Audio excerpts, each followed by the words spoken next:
जय श्री माताजी।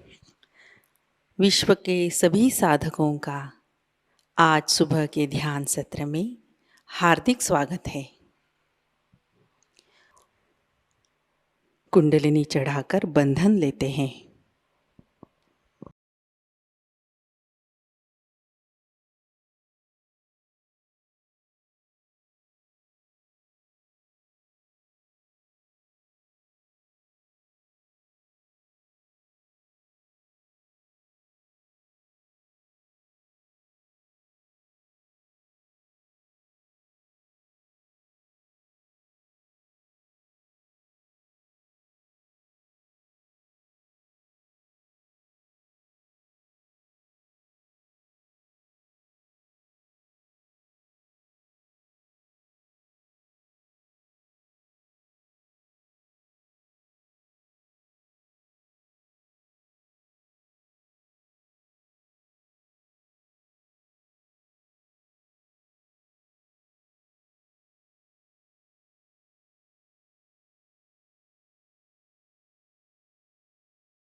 तीन महामंत्र, तत्पश्चात श्री गणेश मंत्र।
अपने चित्त को सहस्त्रार पर स्थित करते हैं। परम पूज्य श्री माताजी, कृपा कर सामूहिकता के सहस्त्रार पर आप विराजिए। सामूहिकता का अहंकार और प्रति अहंकार आपके श्री चरणों में समर्पित है। कृपा कर आप हमारा आत्म साक्षात्कार दृढ़ कीजिए माँ। कुछ समय हम ध्यान की अवस्था में बैठते हैं।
चित्त को सहस्त्रार में स्थित करते हुए हम अमृतवाणी ग्रहण करते हैं।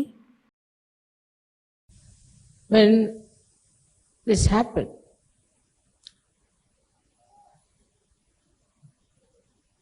I thought that how will I talk to people about it, because no one would understand.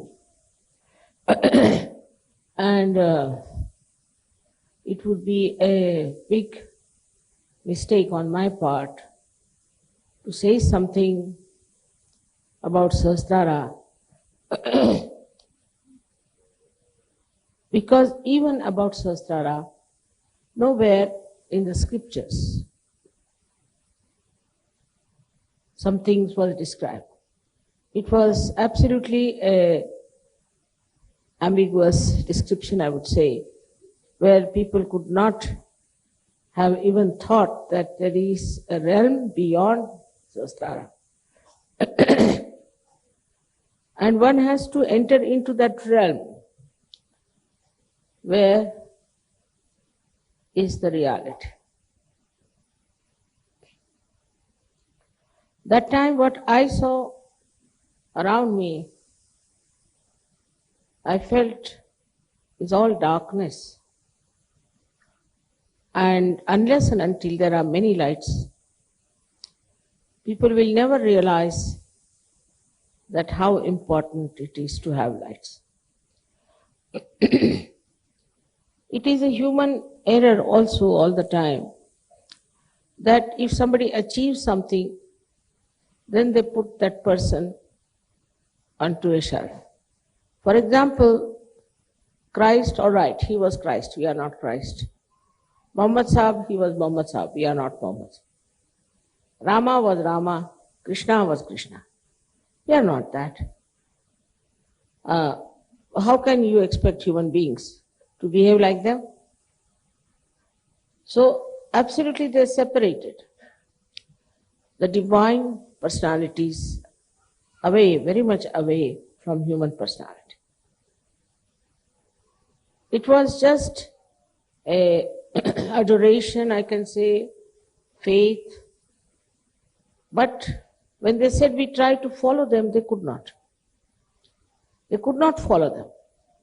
Because I think human movement is on parallel lines with the divine. And these lines do not meet. Unless and until you give them self-realization. Human level is moving on another plane, and it has to come up to a higher plane to understand that what they know is not reality. I wouldn't say what is needed for that. Because in my own experience, all kinds of people came to Sahajayoga. There are people described to be very bad, cruel, another ones who were very licentious, this, that, then another ones who were cheats, and they said, Mother, they are horrible. But I have seen that every human being is as if made of the same character as far as the spirit is concerned. Outside they may be different to look at. Their way of talking may be different. Their styles may be different. Their fondness for things may be different. But inside, they are all very beautiful. And this I found out one after another. You don't know how much it was giving me joy, not only joy, but also encouragement, support, and patience. And then now you see how Sahajayoga has grown. The greatest thing has now happened is, which I realize, I'm very happy about it, that Sahajogis feel very responsible about Sahajayoga.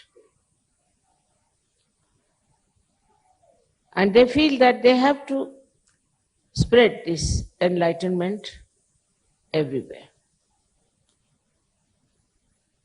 It's their innate desire now to spread Sahajayoga.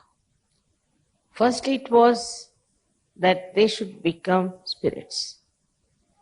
Before that, also there were some people who didn't actually seek the spirit. But they also became Sahajogis. And I'm surprised with some of you that I never expected that they would go so far. And suddenly you hear that such and such person has gone there, has done this, has done this. So when you came into the realm of reality, I don't know which principle you accepted first. That's your understanding. But one thing you realized that you are definitely connected with the divine. Some people had tremendous experiences, some had mild experience.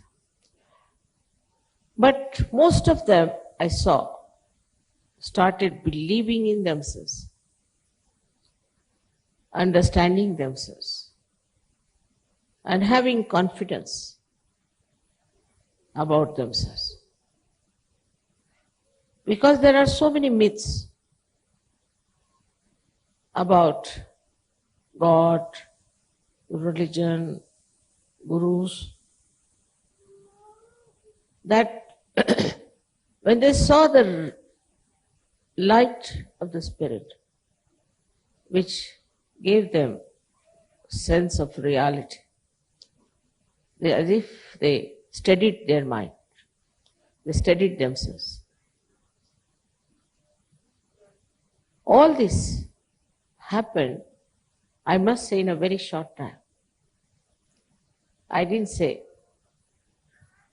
that it took me long or I had to go through lots of various experiences.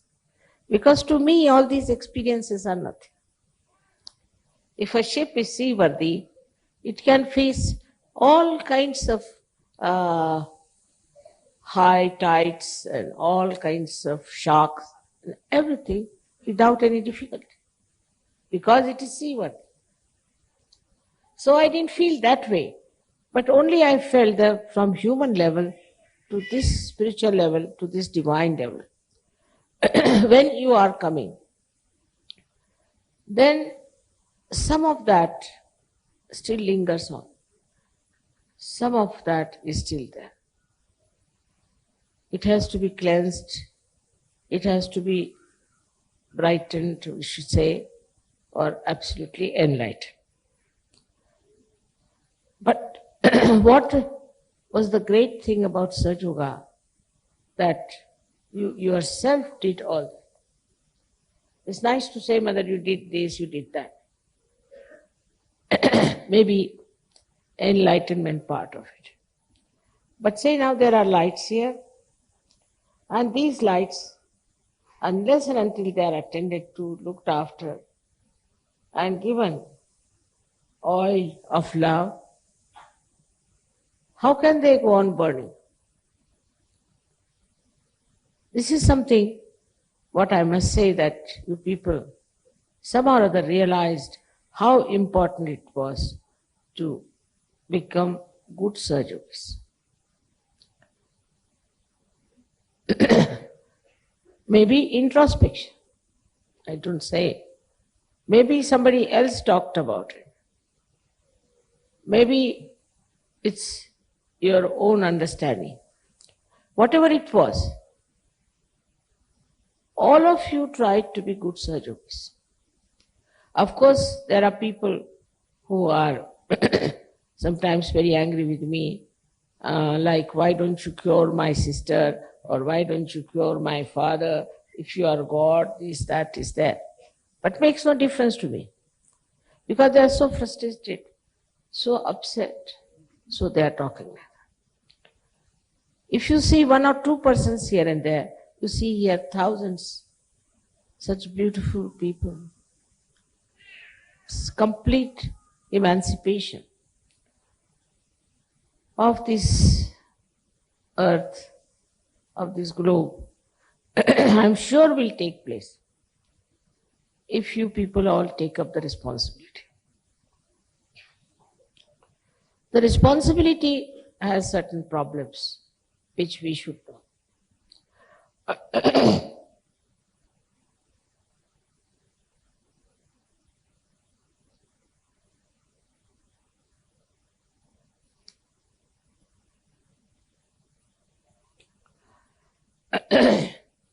When you feel responsible,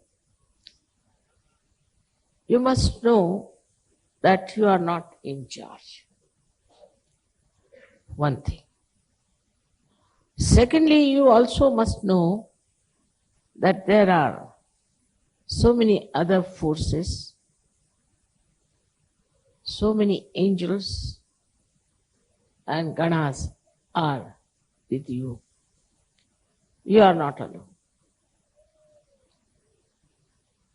So, to think that you are doing anything will make you maybe egoistic. At that time, what you have to do is best is to say, all right, I am not doing anything, it's the divine that is working it out. Not that the divine wants any credit from it. But by saying that, this balloon of ego will not come. And you will become humble. And this humility will definitely improve this great tree of spirituality within you. Definitely it will make you a very evolved personality, no doubt about it. But first of all, we have to say, I am not doing anything. It's very important to understand when you have spiritual authority to do things. It is not a testing ground, I can tell you this much. Many people think that mother is testing us. I am not testing. You are testing yourself. I am not saying don't do this or don't do that. You are testing yourself and now must know that you are in the beautiful garden of reality. Where very few have entered.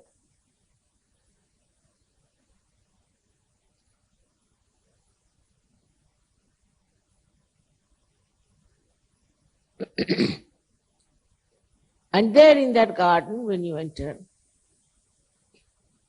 what do you see? Is everything is full of beauty. Every person has something sweet about himself.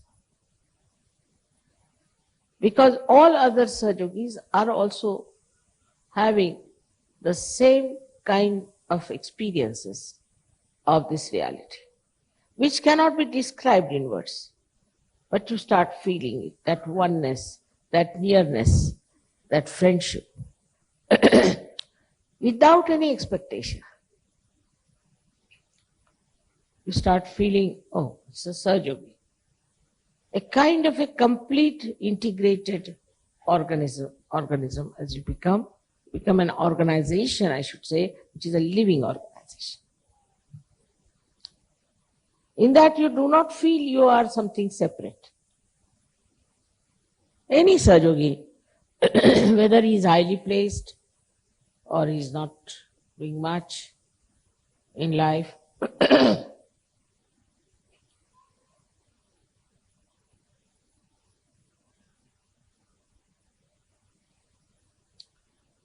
this integration, this oneness, this feeling of identification with others makes you so large, so big, so great, so powerful.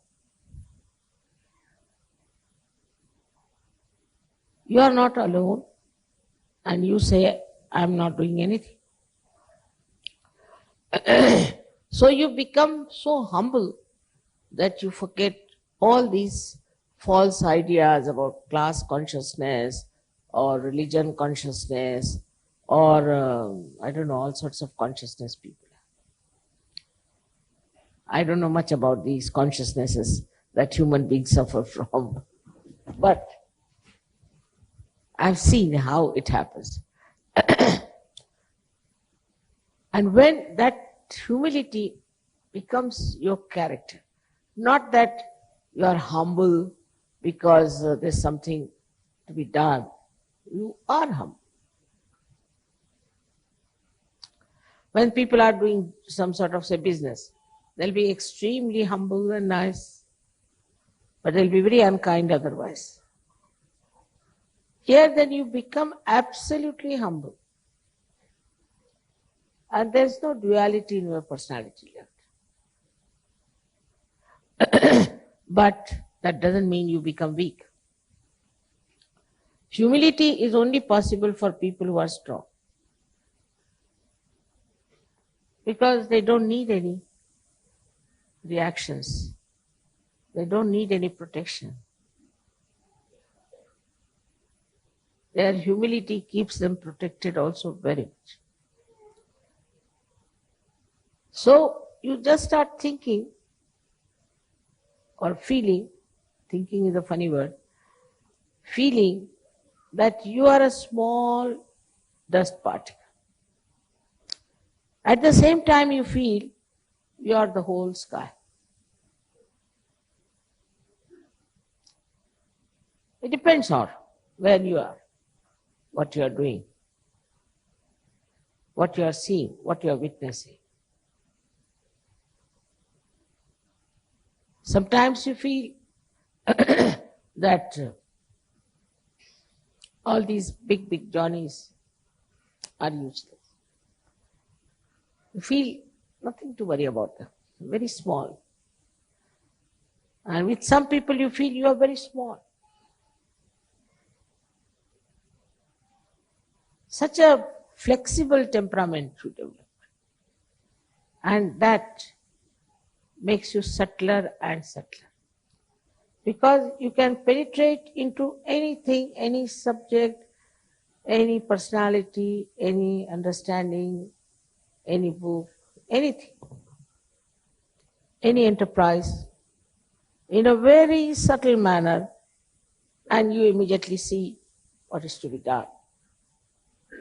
Because you become so subtle. And then when you become very great, then you start thinking, or I should say feeling, what you can do to help so many people, to do this great job, to do that.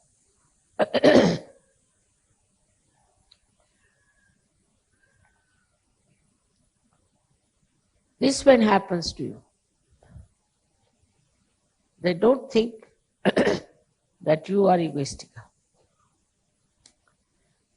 Nor you should think that you are very small. Only thing is now you are the spirit. And spirit is very subtle. It's a very subtle light. But it can penetrate into anything. It can expand into anything. It can remain anywhere or it can disappear anywhere. This subtle personality that you are, which is your spirit, you even don't use it, but it uses you all the time. Without your knowledge, it uses you. So the second thing should be that you should not determine what you are going to do, what I have to do. If I have decided I must do like this. Whatever you have decided is all right. But if it does not materialize, there's nothing to worry. There's nothing to be upset. There's nothing to be overly nervous about. I'll give you an example. One day I was going to America. And of course, as it is, as all the surgeries are, they get quite worried. Now mother has to go to America. Means, see, everybody's upset. They're looking at the time. Now time is this, time is that. I was just smiling. I said, I have to go to America. Why are you worried? And suddenly one of the surgeon's child fell down and broke her hand. And she couldn't move her fingers. So I was just coming out. And as soon as he brought the child, I said, all right, I'm not going just now to the airport. They were very upset. Now she's not going to the airport, as if all the heavens are going to fall down or what. But I said, now let me see the child. I treated the child was all right. All right, I said, let's now go to the airport. And they were saying, Mother, the plane must have left, it's all right, doesn't matter, let's go to the airport. Went to the airport, and this plane that was going to take me was just there because there was something wrong with the plane. And there was another plane going to Washington, and I wanted actually to go to Washington instead of New York. So I was in the plane nicely going to Washington. But one must know that you are not doing. Everything is arranged and planned and beautifully kept for you. You decide something, all right. If your decision is all right, if you have to do that, it will work out. If it doesn't work out, it should not have been worked out. Now this is the difference between a person who is a realized soul and who is not a realized soul. A realized soul person is not bothered what he wants, what he likes, what he is fond of. He is not. Whatever he gets is all right. Now I can see you are living under this roof, which is so horrible. I mean,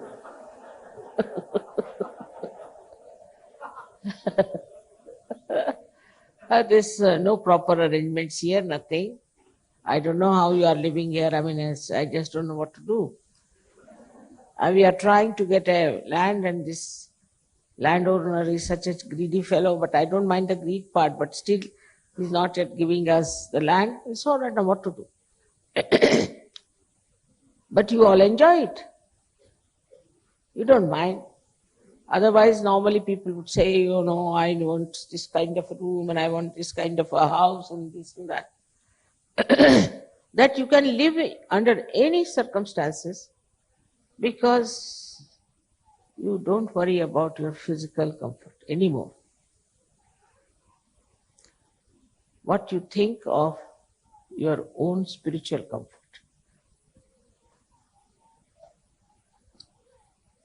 I've seen people, Sahajogis, so beautiful, even children. If there is a film going on, something funny comes in, immediately they all close their eyes. We don't want to see this. Nobody has to tell them because, you see, they are sort of inside, they have built in that subtle personality which cannot stand nonsense.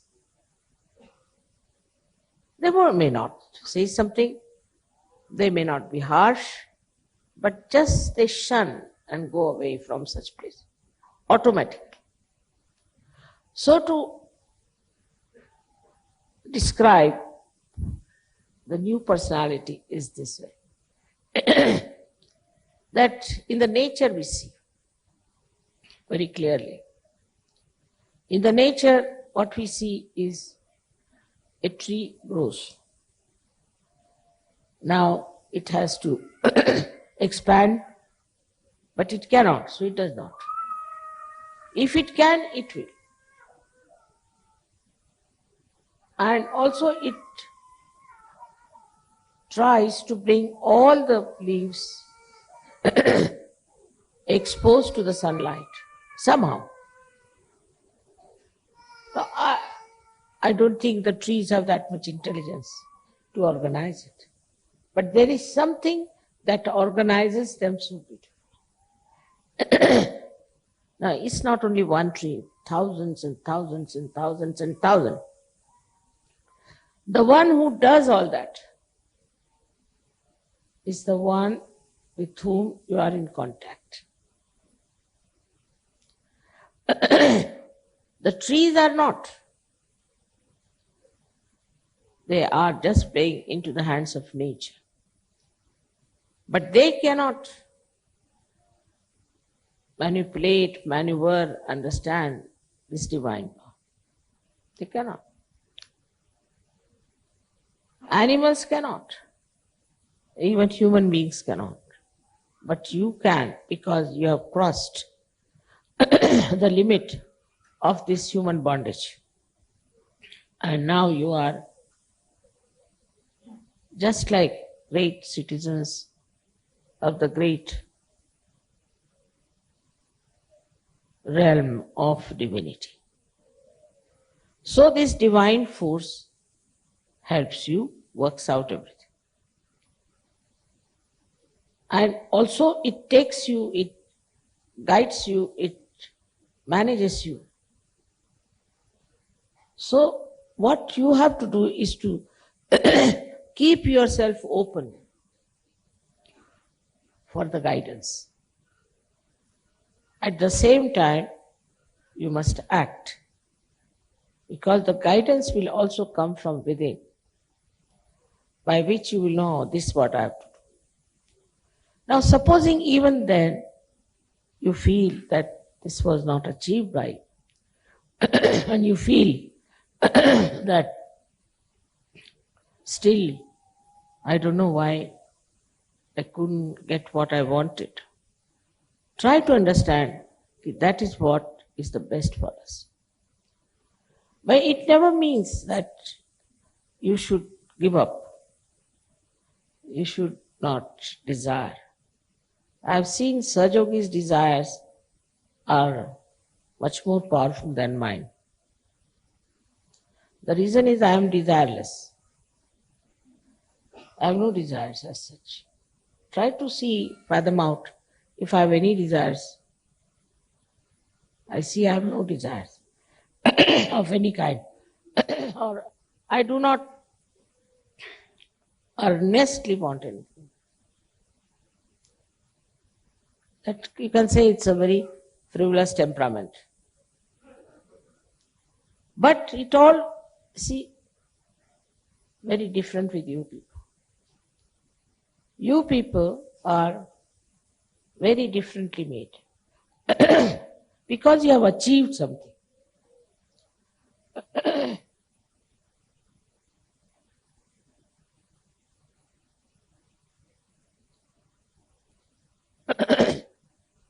I have not achieved anything. I am what I am. Because you have achieved something, you know how you were and what you are now. Because of your achievement, I think it is a boon that whatever you desire works out. Because you have worked so hard, it's a boon. It's a special blessing for you, whatever you desire. So many times I've told you now, don't desire anything which is not proper. Because whatever you will desire, that works out. And that will be effective. Now try to realize that you are no more ordinary human beings. You have crossed the bondage, and now you are not even in the Sahasrara, you are beyond it. Sahasrara is the limbic area, and this limbic area is closed like a lotus. And when you get your Kundalini entering into it, then this lotus opens like this. And that's what is written in the Bible, that I'll appear before you like tongues of flames. It's the divine say. So these petals are nothing but nerves which are enlightened, just like these, and they look like flames. But these flames are not with any heat. We call it in Sanskrit tapahina. No heat. Extremely cooling, soothing, beautifully burning. So when this Sahasrara lotus opens, then the Kundalini pierces through your fontanelle and you get your realization. This is what has happened to you. Now, only thing is to keep this lotus open. And there where we fail, sometimes, because still there are some lingering human feelings within us. Firstly, it is covered with the with the ego and the conditioning, or with the superego, two balloons. These two balloons again and again try to close the Sahasrara.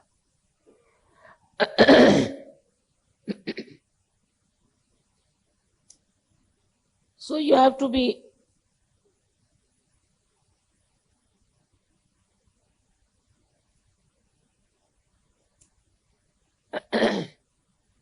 on the guard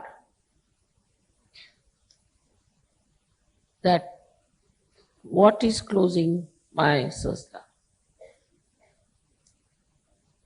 The first is ego, which how to attack. Because you want to attack your ego, you'll have to attack through ego only. That's the only vehicle.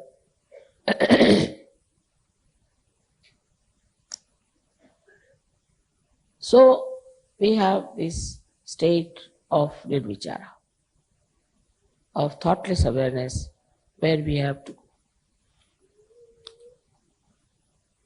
But the simple thing to do is very practical. Try to understand why you are being egoistical. With whom are you angry? Why are you angry? What makes you think to dominate someone, or to control someone, or to check someone? Why? The mind will not answer.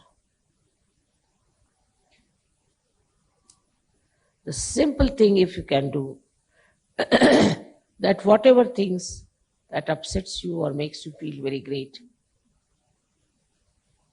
try to understand that compared to you, nothing is greater. Compared to your love, nothing is greater. Compared to your compassion, nothing is greater. Because in this, there is the light of the divine truth. You hate someone, you get angry with someone, just know that you have to love that person. Now, how will you love that person? There's no way to have any measurement of that. But love itself will suggest how satisfied you are feeling, how happy you are. I'll give an example. The other day I received a letter from someone challenging me very much from Poland, that her mother is sick with something, cancer or something, and challenging me all the time. If you are God, you must create. You are my mother, if you are God, do this, do that, do that. Very amusing. I said, all right. I put my attention to this lady. Perhaps the mother is better. But instead of getting angry, I said, she's so frustrated, she's so upset, she's so worried. Even if she says, if you are God, she's challenging me, it's all right. Makes no difference. Whether she calls me God or not God, makes no difference. Whatever I am. So instead of getting angry, I felt tremendous compassion for her.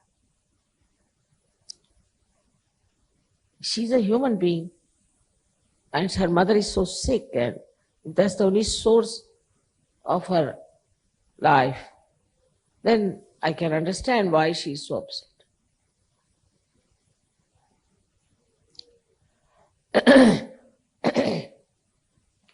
So if you just try, which you can do very easily. It's not difficult. Because you are realized souls. I'm talking to saints. If you just put your attention on a person with love, then what happens? You get understanding. Understanding of that person. You realize, as if identified with that person. Then you realize, if I was in her place as a human being, what I would have felt. This desperation, this anger. If I was that, if I was the same type of person with the same kind of problems, then what would I do?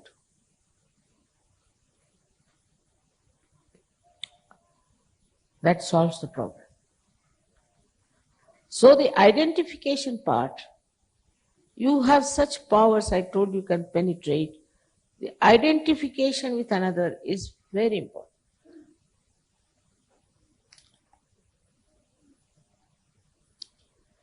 And you can do it.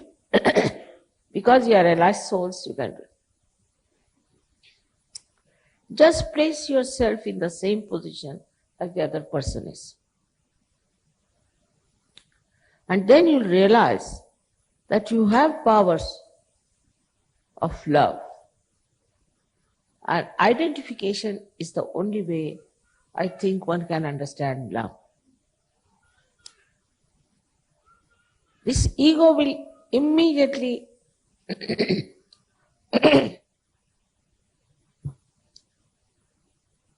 sucked in as soon as you put your loving attention on that person.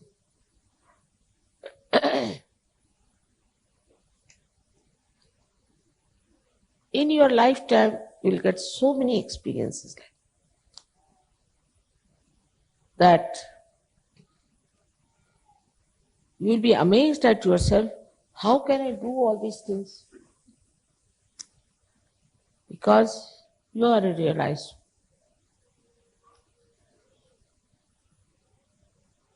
Also, as I said, when you are identified with another person, you put that person in charge of divinity.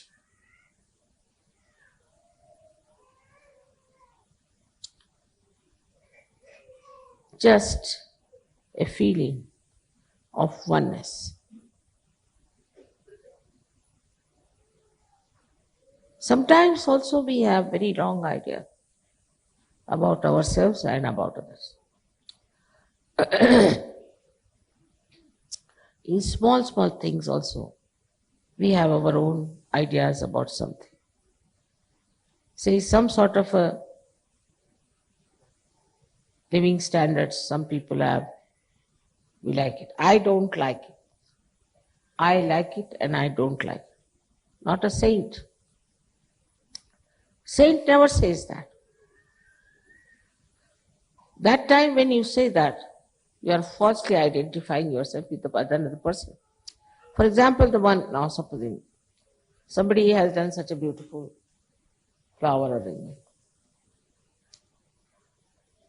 Instead of appreciating and enjoying it, you come and say, I don't like this, could have been better.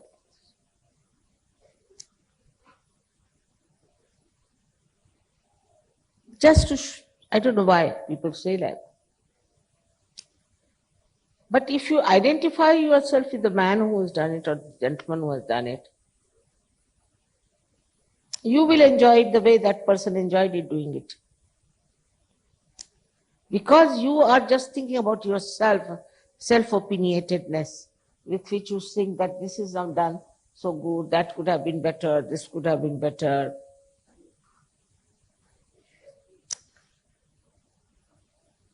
Who are you to judge anyone?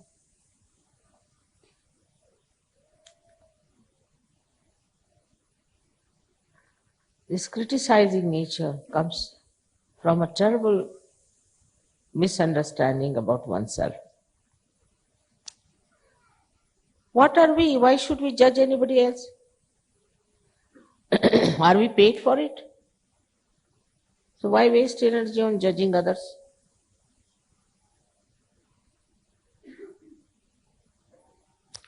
We should see what is good in others. Because in the realm of reality, it's all good, everything fine, everything first class. But if you are trying to see what's wrong with others, then you are not in reality. You can watch, you can witness, but you do not get upset with it, or you do not even say something that would upset others. You're watching it, it's all beautiful. I mean, just the joy of the person who put it, all these beautiful things, of all the persons, is just bubbling through that. But unless and until you are identified with those who have done this, you might say this should have been better, that should have. You can be in the same position. Supposing you do something, another one will come and say, oh, you should have done it this way, that. Wasting our energy for nothing at all. Our energy is spiritual energy. Then again you become like the sky, I told. The greatness. We are too great to bother about these things. Wasting our energy on very, very trivial things, any useless things, and just making yourself small. But if this spiritual energy is used, because you can use it, you are the ones only who can manipulate it, not the trees, not the flowers. Then what you will do is to create oceans of joys. So then we come to Saj. What has Saj given you is all right. But what have you given to Saj? What have I given to Saj? Have I created oceans of joys for others?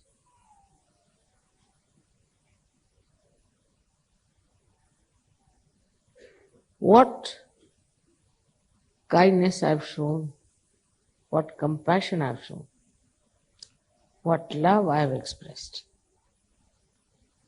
All right, whatever Sahajayoga has given, we have taken it for granted. Once they come to Sahajayoga, they think it is a contract already signed. And if this thing doesn't work out, then what is it? We had a contract with God, and they says we have not been awarded fully for whatever we have paid, whatever we have done. But what have you done?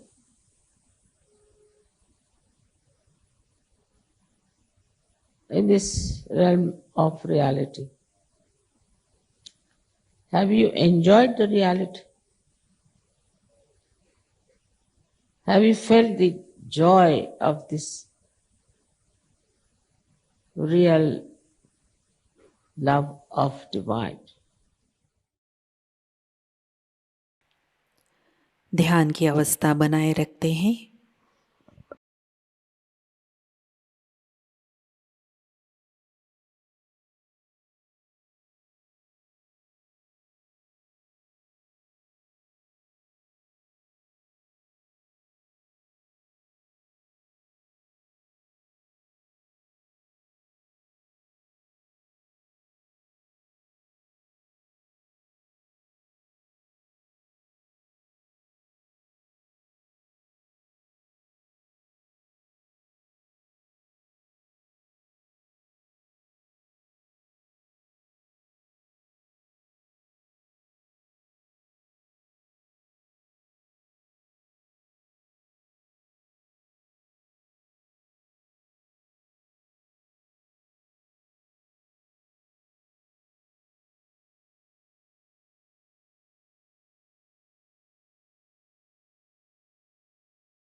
जय श्री माता जी। श्री माता जी के श्री चरणों में हम प्रार्थना अर्पित करते हैं। परम पूज्य श्री माता जी, आज का ध्यान आपके श्री चरणों में समर्पित है।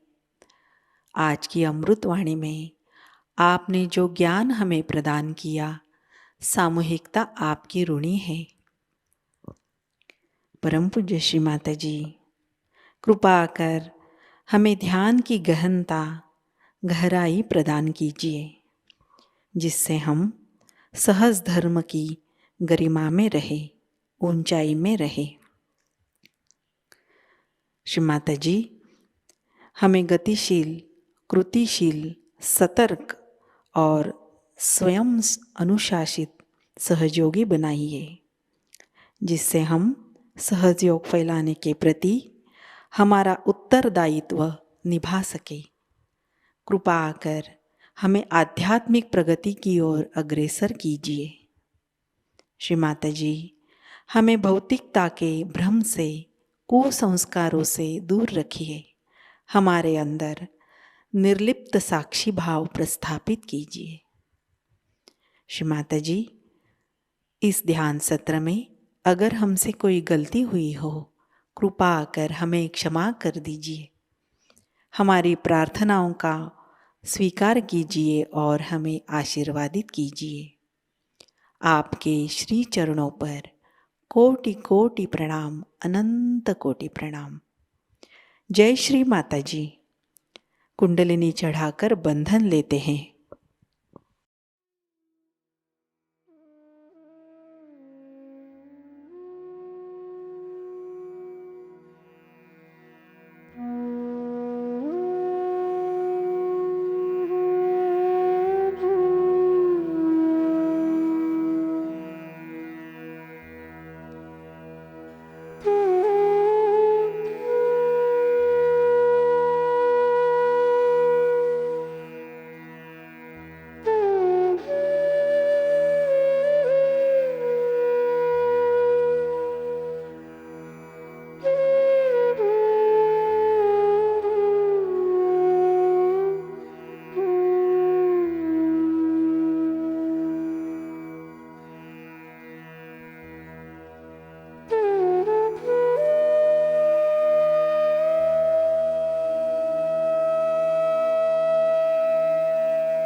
आज सभी का दिन मंगलमयी हो। आज का ध्यान सत्र अभी संपन्न होता है। जय श्री माता जी।